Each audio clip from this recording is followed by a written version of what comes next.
किस्त नंबर 4। दोस्तों, शुरू करने से पहले चैनल को लाजमी सब्सक्राइब कर ले। मैंने तकरीबन कोई 8 बार दरवाज़ा बजाया। दरवाजे की आवाज़ सुनकर अंदर उन सबको सांप सूंघ गया और आवाज़ें भी बंद हो गई, लेकिन मैंने दरवाज़ा बजाना जारी रखा। अंदर से फहद भाई की कपकपाती आवाज़ आई, कुक कौन है? मैंने जवाब नहीं दिया, लेकिन दरवाज़ा बजाता रहा। थोड़ी देर बाद दरवाज़ा खुला। फहद भाई मेरे सामने सिर्फ अंडरवियर में खड़ा था। मुझे देखकर फौरन से डर गया। मैंने कमरे का ताकुब करते हुए नजरें इधर उधर घुमाईं तो कोई नजर न आया। मैं समझ गया ये जरूर कहीं छपी होंगी। फहद गुस्से से, तो इस वक्त यहाँ क्या कर रहा है? राफे, अभी बताता हूँ क्या करने आया हूँ। मैंने फहद भाई को धक्का मारा। वो नीचे जा गिर। अलिफ फिर मैंने कमरे में दाखिल होकर उधर नजर दौड़ाई। फिर बेड के नीचे लटकती बेडशीट उठाई तो नीचे का मंजर देखकर मेरे पैरों तले जमीन निकल गई। उम्मी और बाजी आलिया दोनों बेड के नीचे घिसी हुई थी। उम्मी तो इतनी हैरान न हुई मुझे देखकर, लेकिन बाजी आलिया और सामने खड़े फहद दोनों पर खौफ तारी हो गया। मैं फहद की तरफ गुस्से से गुर्राते हुए देखकर बोला, लानत हो तुम जैसे भाई पर। फिर आलिया की तरफ देखकर बोला, लानत हो तुम जैसी बहन पर। और उम्मी की तरफ देखकर, और उम्मी तुम पर भी लानत।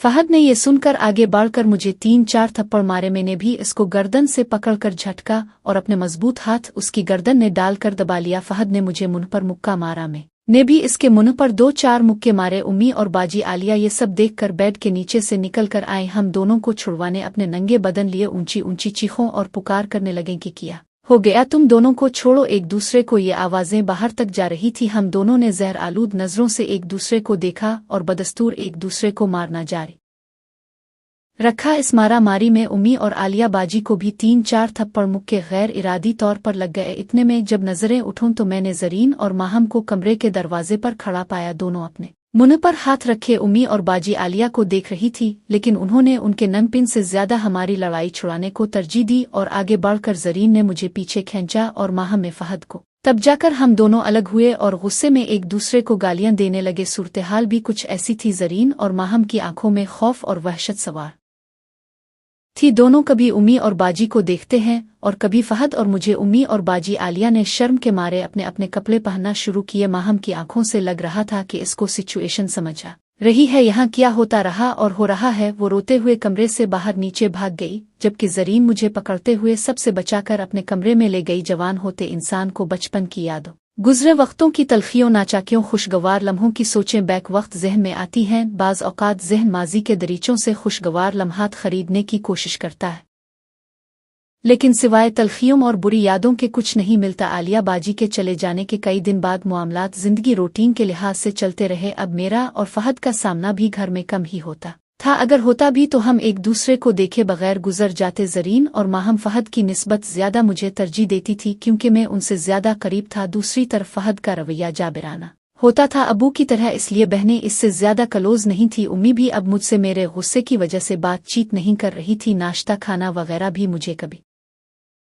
माहम और जरीन देने आ जा करती थीं। कमरे में फहद और उम्मी की रातों की रंग रलियां भी अब नहीं हो रही थी। जिस दिन से घर में हंगामा हुआ था, मुझे आलिया बाजी की कही हुई बहुत सी बातें दिमाग में गर्दिश करती थीं, लेकिन बहुत सारे अधूरे सवालात थे जिनको जानने की जुस्तजू अभी भी मेरे अंदर थी। अबू की वफात पर सिर्फ जरीना, फूफो और चचा ही आए थे। गांव से समीना बाजी और के शौहर नहीं आए थे। हमें रहीम यार खान और पत्तों की गए हुए भी काफी साल हो चुके थे। मेरे ज़हन में उठते सवालात के जवाबात तलाश करने के लिए मैंने आलिया बाजी से और उम्मी से बातचीत करने का फैसला किया। मेरे दिल विदमाग में उम्मी से और आलिया बाजी से बदतमीजी करने की सख्त शर्मिंदगी भी थी, अफसोस तारी था। यही सोचकर एक दिन मैंने कॉलेज से छठी कि माहम यूनिवर्सिटी, जबकि जरीन कॉलेज गई हुई थी। फहद अपने काम पर गया हुआ था। सुबह नाश्ता उम्मी मेरे कमरे में रख कर जा चुकी थी। बावजूद उसके कि उम्मी और मेरे दरमियान बोल चाल बंद थी, लेकिन उम्मी को फिर भी मेरे खाने पीने का एहसास था। नाश्ता करने के बाद मैंने उम्मी को ढूंढा। उम्मी अपने कमरे में नजर न आई तो मैं सीढ़ियों से उतरकर नीचे किचन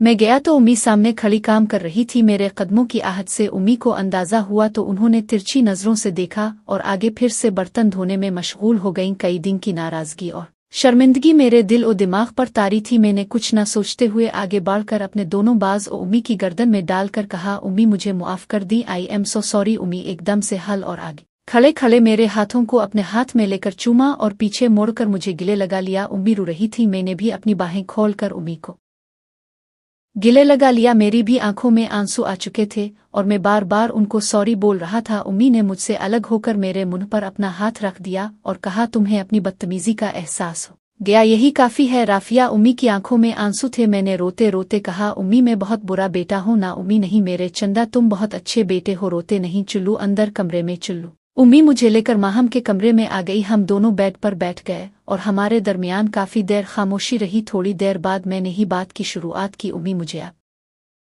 से कुछ बातें जाननी हैं। उम्मी मेरी तरफ देखते हुए, कौन सी बातें राफे? उम्मी, हम रहीम यार खान और पत्तों की क्यों नहीं जाते? क्या हमारी अपने खानदान वालों से कोई लड़ाई है? उम्मी, नहीं राफे, लड़ाई नहीं, बस अंदर ही अंदर कुछ तलखियां नाराजगियां होती हैं, लेकिन ये रिश्ते जैसे भी हो निभाने पड़ते हैं। आखिरी वक्त तक मैंने उम्मी की तरफ तजस्सुस से देखते हुए कहा, उम्मी हमारी फूफो और चचा वगैरह ननियाल दूधियाल के बारे में तो कुछ बताएं। तो मीना फूफो और जरीना फूफो और चचा वगैरह। उम्मी, तो तुम्हें आलिया ने कुछ बातें बताई होंगी जरूर राफे?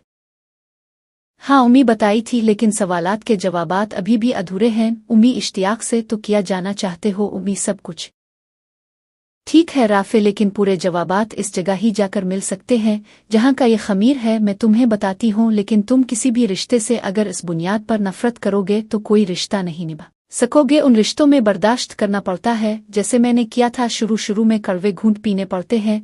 तो क्या उम्मी, आपको अबू और जरीना फूफो वाला चक्कर पता था? उम्मी, हाँ आलिया ने बताया तो था, लेकिन मुझे तो ये भी खानदान ने सुनने को मिला था कि तुम्हारे बाप जुबैर की अपनी से 1 साल बड़ी बहन उम्र में उनके लगभग ही होंगी समीना के साथ भी ऐसा कोई चक्कर था। मैं हैरत से किया अलिफ उम्मी राफे, लेकिन लोग ज्यादा बेकरते हैं, मसला इतना बड़ा होता नहीं। ऊपर से ये खानदानी गहमा गहमी और महल्लेदारियां ऐसी होती हैं कि लोग एक की 10 और 10 की 50 बनाकर सुनाते हैं। तुम्हारे अबू और जरीना का चक्कर भी शादी से बहुत साल पहले जवान उम्री में था, उसके बाद नहीं था राफे। उम्मी, मुझे ये बताओ, आखिरी बार हम रहीम यार खान कब गए थे? उम्मी, जब तुम 9 साल के थे, आज से 9 साल पहले राफे। तो उम्मी, अब क्यों नहीं जाते? किया आना जाना बंद होने की वजह नाराजगी है? उम्मी, नहीं राफे, नाराजगी नहीं, बस ये शहर की जिंदगी हमारी बहुत मुख्तलिफ है। देहात की जिंदगी से तुम्हारी एक फूफो समीना जिला रहीम यार खान की तहसील सादिक आबाद में रहती है, जबकि छूटी वाली फूफो रहीम यार खान की ही तहसील लियाकतपुर में रहती हैं। दोनों की शादियां करीब ही हुई थीं, इसलिए उनका वहां आना जाना आसान है। हम मसरूफियत के बाइस नहीं जाते। और एक और भी वजह है राफे। क्या वजह है? उम्मी,